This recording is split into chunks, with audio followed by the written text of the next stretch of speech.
Alrighty, this is We the People News. Okay, this video is without prejudice and or without recourse. Alright, I'm not an attorney nor care to be an attorney. Alright, I don't want chains wrapped around me while I'm trying to make my moves. I never look straight forward. I always look around me to be able to protect myself by any means necessary. Alright, and this guy is Rob Ryder, scribe. I'm just going to give you bits and pieces of it. Because his video is so long, because he goes into long videos because there's a lot to say.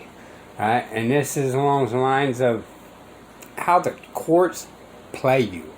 Right? They say to go to this one jurisdiction of the courts, but they tell you to go to this other jurisdiction of the courts. And if you don't believe me, look on your paperwork, y'all. Right? Especially the ones that try to do this so-called, what you call, represent yourselves. Okay? You cannot represent yourself. It's just impossible. You are yourself. But let's go ahead and see what he has to say. Alright? But check him out. He goes into great details on the information.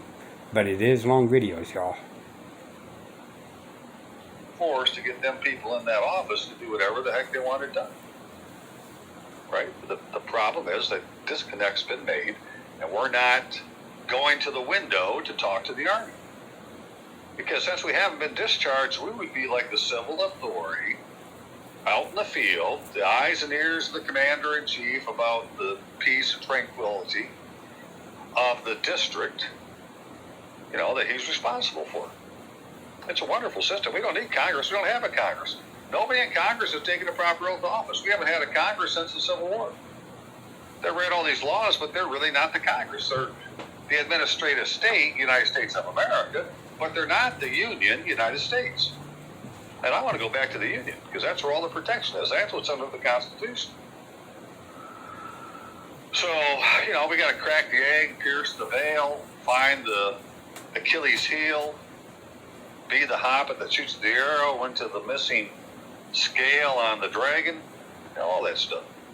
You got to do it once, and the whole system will collapse. Be Toto. Pull the frickin' screen back. Okay, so enough jibber jabber. I am Staff Sergeant Robert Allen Robuski, U.S. Army veteran, also known as Rob Ryder, ROBB, my email address is courtofrecord@AOL.com. And like I said, this video is going to take a while, so you might want to, mentally prepare yourself or pick a different time to watch it when you can pay attention. Because I'm going to go through a lot of stuff that, if you're into this kind of stuff, is, it's one of a kind. Right? You won't see it unless you see it here. So, let me get going. Hang on just 1 second. And he's speaking truth. And one final thing then. So on Rob Ryder, ROBBRYDER, with 3 B's on YouTube, right? My last 2 videos have to do with what I'm going to be talking about now. So you look at this as a trifecta. And so traffic citations, dirty little secrets exposed, and then uniform law citations, Ohio Mayor's Court. I'm really curious. Like, this one's got 13,000 views. All these other ones, 1.1, 2.3, 1.2. Here's one, 9.2. Now, why is that? Is it because I use the word traffic? Or am I being shadow banned? You just don't really know sometimes. But there you go, right? So somehow 13,000 people watch this video, so they should watch the next one and the one I'm going to do right now if you watch the first one. That's the way we roll. Okay, hang on. Okay, so in this video, I'm going to be jumping around between something that happened in 2017 and something that we're going to be trying now based on what happened in 2017, right? So, but to start with, hey, this is the order, right? Here's the fact. Here's an order of acquittal, dismissal, or remand. And the box that was checked was defendant's motion for dismissal is granted, without prejudice, and the case is dismissed. Right, so there you are. Right, what was it? No valid license in possession. That was the crime. So they called it a crime. Although I believe it's only a misdemeanor of 93 days or less. I'd have to go look. But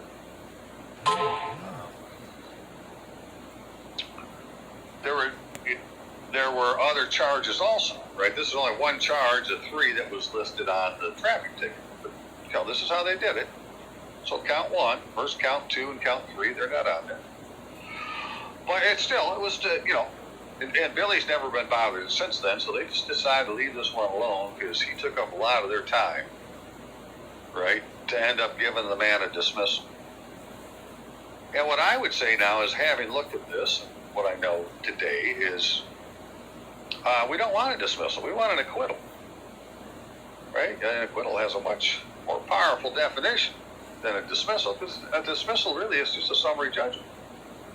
But an acquittal, so now if we're saying, okay, it's traffic, and really traffic has to do with commerce, right? Traffic is a commerce word, so that would mean to do with contracts. So we could say it's acquittal contracts, are release or discharge from an obligation or engagement, right? So, okay, I want an acquittal, right? For whatever it is we're doing here, I don't want to play, I want an acquittal. I don't want it dismissed.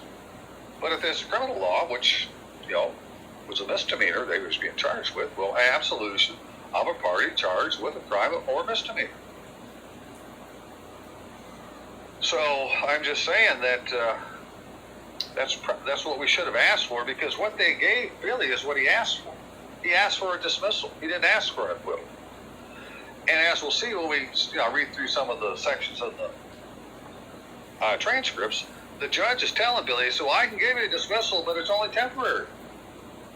And Billy's question, well, how do we take care of that? Because that's not what he wants. But they go on to something else. They come back around, and it comes back the same thing. Well, I can give you a dismissal, but it'll only be temporary. He's just not telling Billy, well, how about if I give you an acquittal instead? And Billy isn't using those words, so that never gets said, right? But somebody could put that on the record, and well, then the record would say the man asked for an acquittal, which is the proper thing for a malicious prosecution, which this is, right? So, and to understand that better, if you have, didn't watch the other 2 videos, well, I'll show you all the little shit they do in these, all the different little tricks, right? Dirty little secrets exposed. What happens in a traffic citation? So, yeah, hang on a second again. Okay, so again, right now, I'll just go through some fact stuff to get this out of the way, and then we'll get into story time. So, and then the bond is canceled, right? Well, so they dismissed the case and gave him back his bond money. Well, sure enough, right here's a check for $300, right? Bond refund from the 64A District Court Trust and Agency account. Right now, as we can see, that says 64A District Court. But we look at the envelope it came in, it says 64A Judicial District Court. I wonder if they're using the same address, 101 West Main Street, Ionia, Michigan. Here they spell everything out, right? 101, the W is not, and then Main Street is, right? That W is abbreviated West, and Main Street is all spelled out. Ionia, Michigan. Spelled out with the 9-digit zip code. Right? The Edon, so this is like a physical address with the mailing address attached to it. Physical and mailing address, because this is the building right here.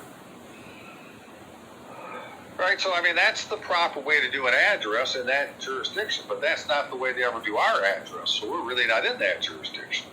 They got us in this abbreviated jurisdiction of the administrative state, but, Michigan was broken into judicial districts. And so every court, if it had a name, should say Judicial District Court. I could accept that. But what they say is 64A District Court. And, there's not 64 or more district courts. There's only one district court that has many judicial districts. And so it's a really big fucking deal, the way that they, use their terms. And, of course, they're using them to scheme and so forth on us. And, well, I'm just showing evidence of it. All right. And then just real quick to show, because the ones I may show that are actually filled out may not be this clear, but this is, an example of a state of Michigan uniform law citation. Any state's going to have something, whatever they call their ticket, right? Look at the top, there'll be a name on it, Google it, and you'll start finding all sorts of information on it that you didn't know before, right? Which is how I found it. I got a ticket one time, or somebody sent me one, I said, well, let me Google this and see what comes up. And now I know all sorts of shit about uniform law citations because I took the time to look the word up. But they never show you this, right? This is the backside of the citation, right? And it says it's the district court register of actions. And so that doesn't say 64 district courts. It's just the district court. So that's proper, right? And so anything that happens is supposed to be listed on the back of this thing. You're supposed to put the violation in here, what the bond is, and then what I wanted to show now, just to move on, is this thing about plea, right? Where they have guilty, not guilty, mute, you're going to be not guilty, no contest, admit with the explanation. But you have this one deny. Deny, deny, deny. So if you plead to a ticket, you should deny it. Because by denying it, then you make them have to bring everything in under oath. Right? So it's, if you plead guilty or not guilty, they don't have to swear to anything. But if you deny, now they got to swear to everything. Now people have to come to court, be put under oath, and, yada, yada, yada. You have to go to trial. So, because if you plead guilty or not guilty, you're doing that as a defendant. If you're the defendant, well, you're guilty. It's, really that simple, right? You wouldn't be the defendant if you weren't guilty. They were supposed to have already investigated this.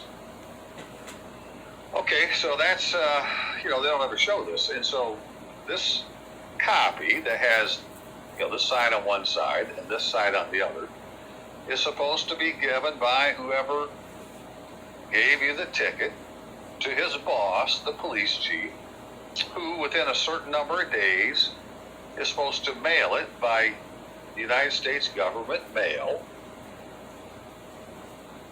to the court.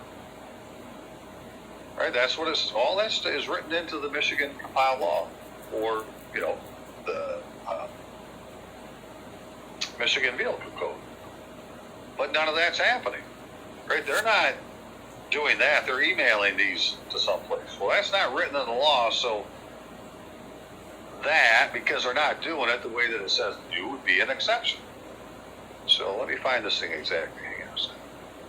All right, here's the Michigan Vehicle Code. What's supposed to happen with a citation, right? That the police chief or person duly authorized by the police chief shall deposit the original of the citation with court having jurisdiction over the offense not later than 3 days after the citation, excluding Saturday, Sunday, file days, so 3 business days.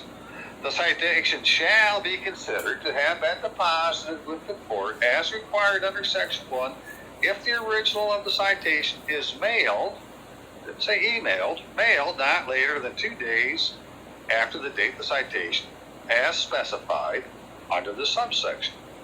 Mailing shall be accomplished by enclosing the original of the citation in a sealed envelope, first class postage, fully prepaid, addressed to the court, depositing the envelope and contents in the United States government mail.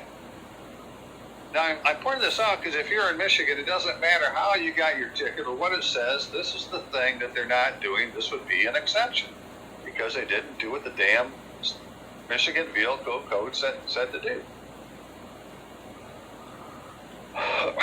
And so, as an example, in the case that I'm helping Nate, who's mainly in the other 2 videos, I'm showing a lot of his documentation with his ticket. All right, it's got these 3 allegedly state laws that were violated, but none of these are a proper citation for a Michigan compiled law because they don't have the MCL in front. And then one of them, this 530-102, well, this is a 1-year misdemeanor, and so it's not supposed to be on this. Well, I'm not saying it can't be on this document, but for any misdemeanor greater than 93 days, they have to file a separate criminal complaint. Right? This is all written in, the findings of the Supreme Court, and they're not doing it. So, it'd be another exception, right? That it's not being done right. And then on here, it said to go to the 72nd District Court, Marine County. Well, again, there's only one district court. So it could say 72nd Judicial District Court, but, saying that it's that court, Marine City, well, that's, that court doesn't exist. And, not in the United States. It's not a constitutionally allowed court. Right? Because the judge of this court didn't take an oath to satisfy the 6th article of the Constitution, United States Constitution.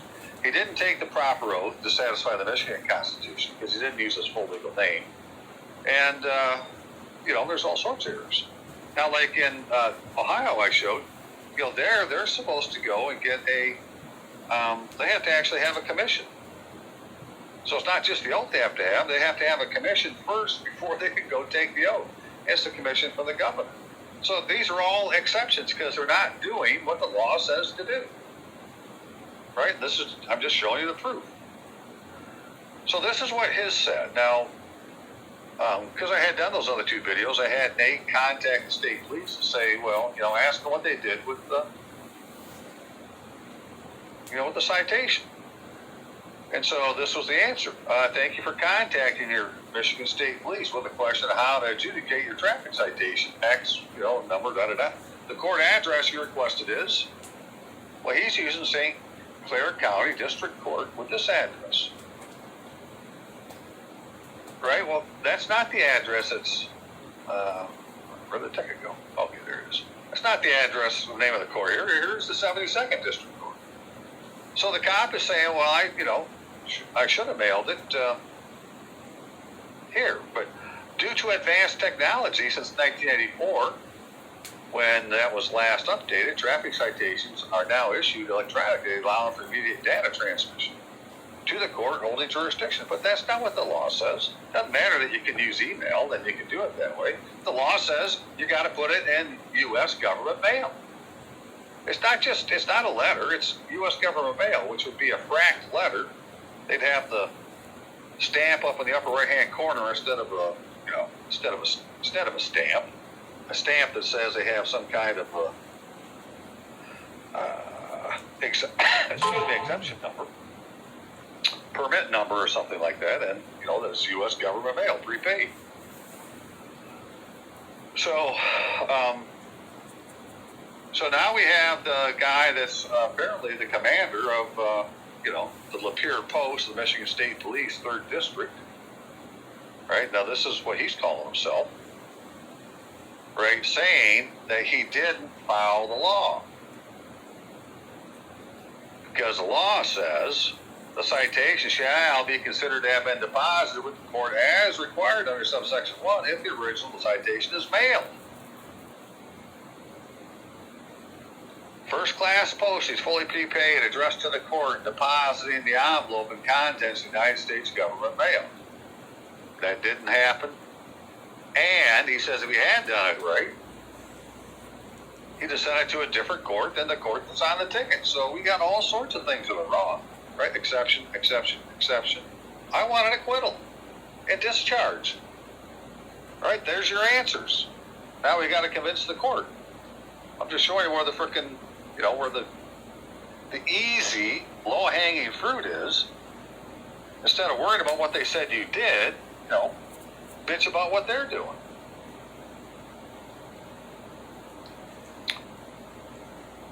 Okay, so, and we're going to stop right there. Video getting a little long. This will be the people news, y'all. Never, never, never look just straight forward. Always look around you. Alright? Be able to protect yourself by any means necessary. He gave you kind of good pointers about what they are doing behind closed doors. And I had to say, they don't even know how to read the Constitution. So how in the hell is they going to actually read all this other stuff that the courts are actually doing to the people? Okay? Officers don't know what the hell they're doing. They don't even know how to read the Constitution. Alright, until next time, y'all. Check out Rob Ryder and dig deep in some of this. Till next time. Bye.